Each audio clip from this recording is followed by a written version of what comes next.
रात्रीपासून जळगावच्या चाळीसगाव तालुक्याला या ठिकाणी मुसळधार पावसाने झोडपून काढलेला आहे।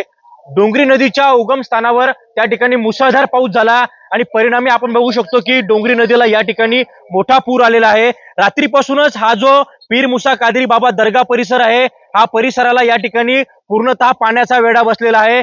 एकंदरीत या परिसरातील जे स्टॉल आहे ते या ठिकाणी पाण्याखाली गेलेले आहे, वाहनं जे आहे ते देखील पाण्याखाली गेलेले आहे आणि एकंदरीत रात्रीपासूनच प्रशासनाकडून या ठिकाणी नागरिकांना वारंवार सूचना दिल्या जात आहे, आवाहन केले जात आहे, सतर्क केले जात आहे आणि कुठेतरी आपण बघू शकतो की मोठ्या प्रमाणावर या ठिकाणी पुराचा तडाखा जो आहे या ठिकाणी दर्गा परिसराला बसलेला आहे। एकंदरीत रात्रीपासूनच पावसाचा जोर त्या ठिकाणी होता आणि कुठेतरी डोंगरी आणि तितूर या दोघही नद्यांना मोठ्या प्रमाणावर पूर आलेला आहे आणि या ठिकाणी आपण बघू शकतो दृश्यांमध्ये की पाण्याची पातळी जी आहे ती अजूनही या ठिकाणी आपल्याला वाढताना दिसून येत आहे। सध्या आपण या दर्गा परिसरामध्ये उभे आहोत आणि हा दर्गा परिसर जो आहे तो या ठिकाणी जलमय झालेला आहे आणि एकंदरीत आता हे जे स्टॉल आहे हे देखील या ठिकाणी काहीशे पाण्याखाली गेलेले आपल्याला पाहायला मिळत आहे।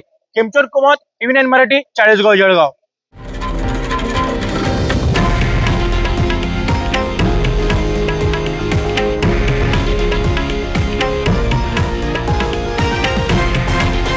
हे आहे देशातील नंबर 1 न्यूज नेटवर्क आणि आपण पाहत आहात TV9 मराठी, एकमेव।